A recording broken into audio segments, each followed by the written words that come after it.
आज की जो मीटिंग रही है, मीटिंग का क्या एजेंडा रहा? हमारी मीटिंग का एजेंडा था, यूनिवर्सिटी ने पीछे 7 जुलाई को ई टेंडरिंग सिस्टम लागू कर दिया यूनिवर्सिटी के अंदर, जो कि यहाँ पे पहली बार हो रहा है। इन्होंने ई टेंडरिंग के जरिए 100 पोस्ट लैब अटेंडेंट की, 60 पोस्ट एमटीएस की और 20 पोस्टें क्लर्क की भरने का इन्होंने ई टेंडर जारी कर दिया है। तो उसके विरोध में ये मीटिंग थी आज हमारी वर्किंग कमेटी की, जिसका आप सब ने देखा भी होगा या कर्मचारियों में बहुत ज़बरदस्त रोष है। उसका हम उस विरोध कर रहे हैं और आने वाली 4 तारीख से 4 अगस्त से विश्वविद्यालय और कॉलेजों में कार्यरत समस्त कर्मचारी, ये आज की कमेटी का डिसीजन है, वर्किंग कमेटी का, धरने में बैठेंगे गेट नंबर 4 पे। सबका साथ सबका विकास सरकार कह रही है, तो दिख तो रहा है विकास। एक कर्मचारी जो लोवेस्ट स्टार्टर का कर्मचारी है, आज उसको और डाउन किया जा रहा है, उसका कहाँ विकास हो रहा है? अगर वो लैब अटेंडेंट है तो कल की डेट में उसकी प्रमोशन होती, लैब असिस्टेंट बनता था, टेक्निकल असिस्टेंट बनता था, तब तो विकास हो रहा था। आज की डेट में उसको लाकर लैब अटेंडेंट पर रोक दिया गया है, और उसको भी ई टेंडरिंग के जरिए। तो विकास सबको दिख रहा है। इसमें 15 और 20 साल से यूनिवर्सिटी और कॉलेजों में जो हमारे कर्मचारी काम कर रहे थे, और आज की डेट में वो हर सीट का काम कर रहे हैं। चाहे वो ऑडिट में सीनियर असिस्टेंट की पोस्ट है, चाहे वो बड़ी बड़ी सीटों में वो लोग बैठ कर काम कर रहे हैं, उनका पूरा काम दे रहे हैं और उनको तनख्वाह मिलती है मिनिमम। तो विकास दिख रहा है उसमें। नहीं, हमारी रूपरेखा यही है। हमारा जो हाउस है, ये वर्किंग कमेटी, जो इनका डिसीजन है, जो इन्होंने डिसीजन लिया आज की डेट में कि ये चुने हुए नुमाइंदे हैं सारे कॉलेजों से, ये अपने अपने डिपार्टमेंट से, हॉस्टलों से, कॉलेजों से चुने हुए लोग हैं। इन्होंने जो डिसीजन लिया है तो इनके पीछे लोग हैं। जैसे मान लो एक यूनिट है, उसमें 250 कर्मचारी, तो इनके पीछे एक आदमी के पीछे 250 कर्मचारी खड़ा है।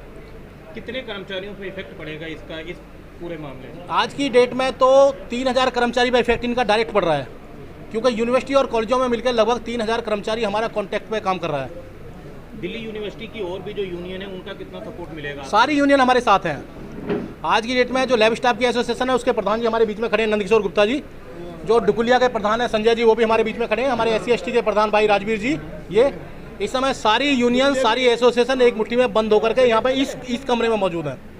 सबसे बड़ी मेन बात तो ये है कि ई टेंडरिंग जो कर्मचारियों के लिए विरोधी नहीं है, ये सबसे बड़ा स्टूडेंट के लिए सबसे बड़ा विरोधी है। आप देखिए, डिसक्वालीफाइड में जिसको नॉलेज ही नहीं होगी डिपार्टमेंट की, कैसे हैंडल करना है, लैब को कैसे चलाना, उसको वीकर का नहीं पता, किसी का पता नहीं है, तो क्या होगा? लैब के अंदर दुर्घटना घटेगी। कोई बच्चा, मुझे बताइए, अगर दिल्ली यूनिवर्सिटी में एडमिशन ले रहा है तो कितना टॉपर बच्चा होगा हमारा वो। अगर कोई मिस हैपनिंग होगी, कोई दुर्घटना घटेगी उस लैब के अंदर, उस जिम्मेदारी किसकी होगी? अब मुझे बताइए, आप उसकी गुणवत्ता बिल्कुल खत्म हो जाएगी लैब के अंदर जो है। और क्यों? क्योंकि उस टाइम तो ई टेंडरिंग है, जिस मर्जी को ले लिया, उसको कोई रूलेशन का नॉलेज नहीं है, कुछ नहीं है, उसने तो पैसे कमाने हैं। तो ये सबसे बड़ा नुकसान जो हमारे स्टूडेंट के लिए बहुत ज़्यादा दिक्कत आने वाली है। और साथ साथ में जैसे हमारा JCT है, अब JCT के अंदर भी वही चलेगा, कोई चीज़ की नॉलेज नहीं होगी, कुछ नहीं होगा, ना टाइपिंग नॉलेज होगी, ना कुछ होगा, वो बंदा बैठा देंगे। अब उससे क्या होगा कि जो काम करने का स्तर है, जैसे कि हमारी फाइलिंग है, कुछ भी है, वो हो ही नहीं पाएगा। क्यों? क्योंकि उसका जो ई टेंडरिंग का मतलब है कि अपने जान पहचान बंदों को टेंडर देना। अब उसको जो टेंडर दे देंगे तो वो ईमानदारी से उस बंदे को रखे नहीं।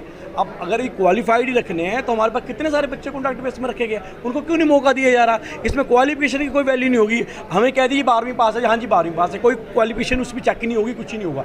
तो मेरा तो ये कहना है कि पूरी दिल्ली यूनिवर्सिटी हम जैसे 4 और 5 तारीख को पूरी दिल्ली यूनिवर्सिटी हम बंद कर रहे हैं डुकू के आह्वान पर, हम रविंद्र शर्मा जी, रविंद्र पांडे जी के थ्रू।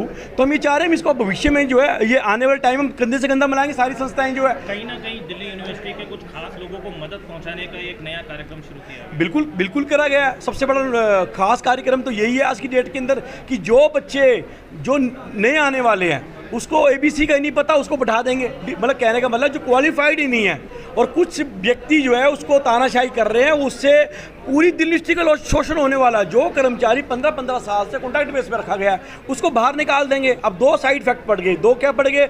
एक तो जो रोजगार मिला हुआ है 15-20 साल से, उनको निकाल दिया जाएगा ई टेंडरिंग के तहत। और दूसरा, जो स्टूडेंट लगे हैं, जो स्टूडेंट आएंगे वहाँ पे, क्योंकि वहाँ पे नॉलेज ही नहीं है, केमिकल गलत डाल दिए, कुछ डाल दिए, विस्फोट हो गया, कुछ हो गया, तो रोज घटना घटेगी इसके अंदर। तो मैं तो कह रहा हूँ पूरे हिंदुस्तान को इस केस के लिए मिलके हमें पूरी यूनियन को सपोर्ट करना चाहिए, क्योंकि हमारा साथ साथ उनके बच्चों की जिंदगी का खिलवाड़ हो रहा है। हमारे से खिलवाड़ नहीं कर रहे, वो बच्चों से खिलवाड़ कर रहे हैं। मैं निवेदन करता हूँ हम सबको मुट्ठी बंद होकर 5-6 तारीख के धरने को हम सपोर्ट करेंगे और दिल खोल के सपोर्ट करेंगे। पूरी डुकलिया डुकू के साथ है।